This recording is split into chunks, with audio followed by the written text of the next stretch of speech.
Franck Pedretti est une légende dans son sport. Un homme qui revient de très loin, de très loin. Il a frôlé la mort. On est très heureux de l'accueillir. En tout cas, vous avez failli laisser votre peau. Oui, Fabien Barrel, bonjour. Bonjour. 3 fois champion du monde.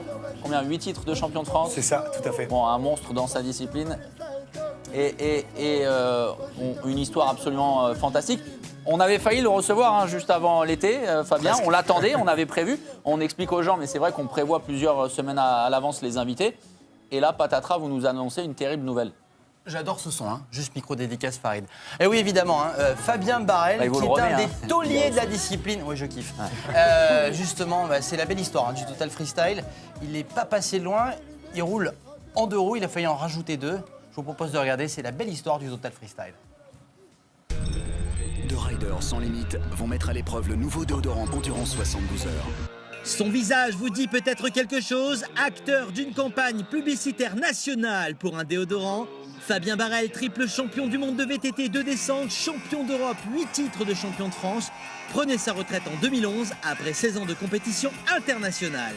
Ingénieur dans la recherche et le développement, il monte sa propre marque de casque. Seulement voilà, avec l'arrivée de l'enduro en 2013, une nouvelle discipline qui va chatouiller le pédalier du Nissart, Fabien décide alors de repartir pour un tour. Un retour fracassant puisque d'entrée de jeu, il remporte la première étape de Coupe du Monde et termine 3e du général à l'issue de la saison. Motivé, il s'entraîne à nouveau. Un petit détour par le Guatemala avec son sponsor pour les besoins d'un tournage avec la Julbo Ride Session, sa marque de lunettes. Fabien découvre alors la beauté d'un pays en compagnie d'un heureux élu sélectionné sur le web et des lignes à l'infini dans des décors somptueux. Arrive la première étape de Coupe du Monde 2014, direction le Chili pour la première spéciale de la saison. Et là va se jouer le drame de sa vie, une chute à plus de 50 km/h, trop d'engagement dans une partie technique très sablonneuse. Son vélo se bloque, bilan 5 vertèbres tassées dont 2 fracturées, à même pas 1 mm de la moelle épinière, 5 mois d'arrêt, 2 mois couchés à regarder le plafond, à ne plus pouvoir bouger. De retour en France, il s'entoure des meilleurs kinés et ostéos pour revenir au départ de la finale de la Coupe du Monde en Italie début octobre.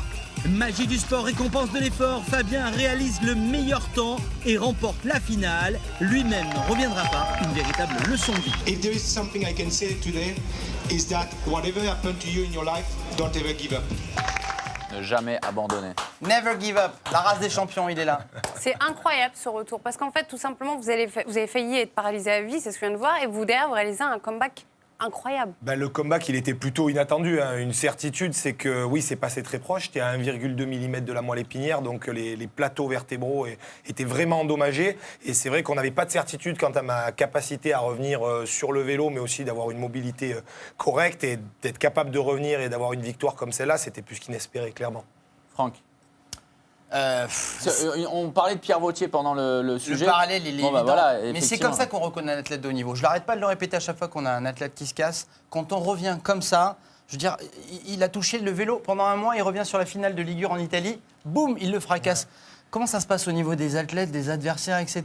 Je pense que gros déjà, break de retraite, le gars se casse, il revient, il leur met la tollée, quoi. Il y a une fraîcheur mentale qui est claire, puisque je veux dire, on est quand même sollicité toute l'année dans nos entraînements, dans les préparations physiques, etc. Et c'est vrai que tout ça, on cumule. Et quand en général on se blesse, déjà il y a une fraîcheur physique où il y a le corps qui se remet à zéro et on a tendance à faire un espèce de reset qui nous permet de reposer nos bases. Et surtout, je pense que la grande force d'un champion, c'est aussi le côté mental et être capable de rester très positif dans des situations difficiles. Comme je dis toujours, une carrière de sportif, ça, on va dire sur 30% de victoires, il y a 70% d'échecs. Et la vraie force, c'est d'être fort dans l'échec, d'être fort dans la difficulté. Et je pense que, comme on le disait, les gens qui sont capables de revenir et de garder une certaine positivité, une bonne énergie dans ce genre de situation, c'est ce qui va permettre aussi d'avoir la patate pour revenir avec les bons watts comme il faut. Comme dirait Kenatan Payam, mental de Viet Cong. Non, mais alors, la tête bien faite également. Mais alors, moi, ça me fascine toujours chez les champions de votre trempe. C'est le côté mental dont vous venez de parler, mais c'est surtout la gestion de la peur. Parce que vous prenez une énorme boîte, ouais. Vous avez vraiment failli y passer. Vous êtes resté conscient d'ailleurs ou pas? Oui, vous avez vu je suis resté conscient et bon, la folie un peu de la chose, c'est que j'ai même fait 45 km après la chute. Oh là là là là. J'ai continué à rouler dans la douleur, ce qui était une erreur et ce que je conseille absolument pas à personne. Mais pour votre colonne vertébrale, et pour la colonne, ça aurait pu être vraiment dramatique si je revenais à chuter. Et en fait, dans ma tête, j'avais senti le crack, mais à aucun moment, j'ai imaginé que ce soit le corps vertébral même. Je me suis dit, c'est des côtes. où c'est les apophyses qui sont sur les bords des vertèbres, mais jamais j'aurais imaginé que ce soit le corps vertébral même. Et justement, cette notion de peur que vous allez devoir gérer ensuite, et maintenant, à nouveau, c'est ça qui me fascine toujours. Comment vous la surmontez ? Je pense qu'on la surmonte de par le fait que la chute, on ne l'appréhende pas de la même manière qu'une personne lambda. C'est-à-dire que quand une personne lambda va chuter, elle prend ça comme entre guillemets, de la malchance. Alors que nous, en tant que sportifs, quand on se blesse et on se fait mal, je pense qu'un vrai sportif a intégré que ça fait partie du jeu.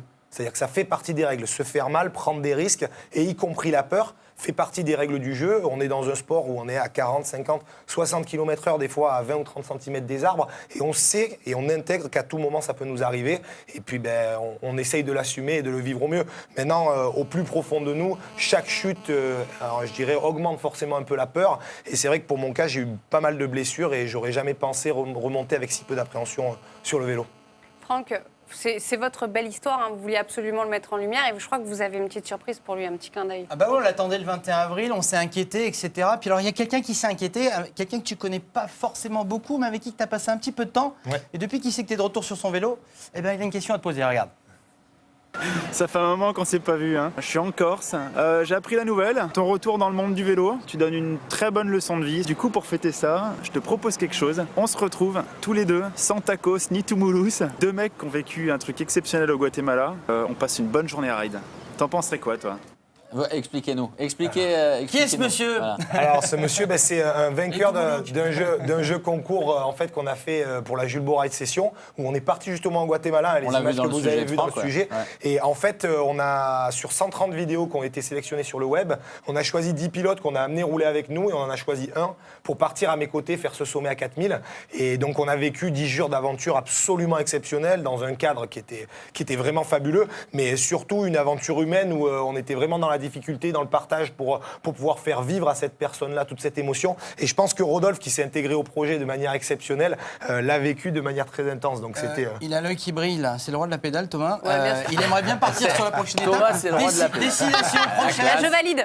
Alors, est-ce qu'on peut avoir une exclue, hein ? Une exclue, c'est possible. On va essayer de se trouver un petit endroit du style Tom de et Costa Vanessa sur un vélo Rica, la prochaine Tahiti. fois. On va t'emmener en vélo et t'emmener dans les pentes avec nous. Tahiti, non, mais partout sur le reste de la planète, oui. Il y a Mais pas je de vous souci. suis partout. Bon, Voilà. on prend le tandem, on y hein, va. on vous met derrière. Moi, je pars, moi, il n'y a Bien pas de sûr, problème. moi j'ai je pas peur. gonfle les roues, Peur de rien. je fais ce que vous voulez. Je vous moi. prends au mot. Bien sûr. On bascule sur les news avec Bah du oui, freeride. les news, on va basculer sur du freeride. Le Rampage, j'ai gardé, c'est une news qui date d'il y a 10 jours, mais quand je savais qu'on recevait Fabien Barrel. Regardez, 3-6 énorme de Cameron Zink. Oh là. Non, mais là- Le Rampage, tout simplement, c'est Comment on la fait ça dimension XXL bien, du freeride.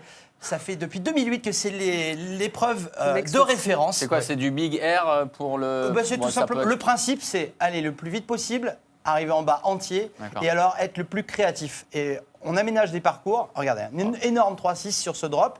Et là, carrément, le retour aussi, un grand blessé qui avait l'épaule fracturée. Il ne devait pas participer. Et regardez bien ce qu'il va faire. Eh bien, Tom Van Steenbergen, que tu connais forcément, va nous envoyer un énorme front flip, salto avant. Il a l'épaule pétée si jamais il tombe.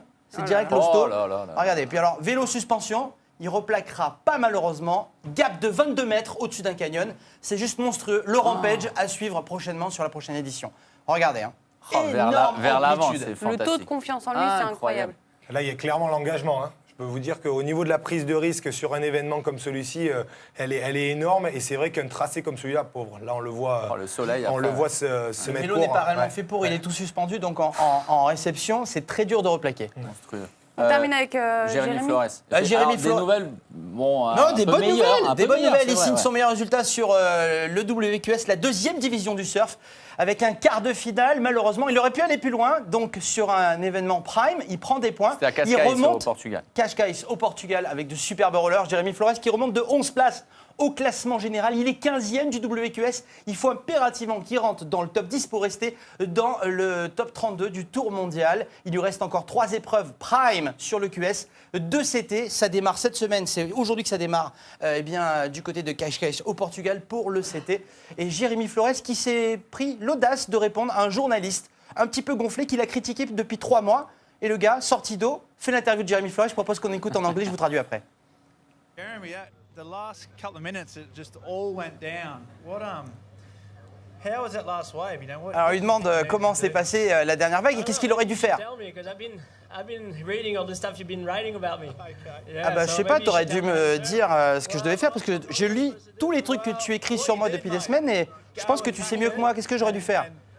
Et là, le journaliste est un petit peu embêté.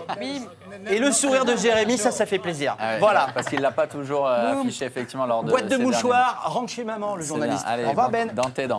Bon, merci les garçons. On vous retrouve à la fin de l'émission. Un petit mot vite fait, rapido. Allez. Cette semaine démarre, vous deviez être dans l'avion pour aller à La Réunion. Le Zot Movie Festival, vous avez 2 billets pour l'année prochaine. Je sais pas. Boum, Vous êtes bingo. dans l'avion? Ah, vous On y pouvez va le dire face caméra s'il vous plaît? Face caméra, elle est là. Ouais. L'année prochaine, Tom et Vanessa dans l'avion pour La Réunion. Merci. On va pas parler de La Réunion Ah, sans c'est arrêt ça. pour la cause requin, on en parle aussi Non. pour les bonnes choses. Je vous en parle la semaine prochaine, le Zot Movie Festival. C'est bien. Ouais, tout merci, le freestyle. merci, papa. Merci les amis, bah, bien sûr. Allez, à tout de suite, messieurs, J'attends pour de une session, vous allez voir de foot freestyle, ça va déchirer. Merci, à tout de suite. On tourne une petite page de pub et on se retrouve ici sur le plateau de l'Expresso. On va tourner en direct.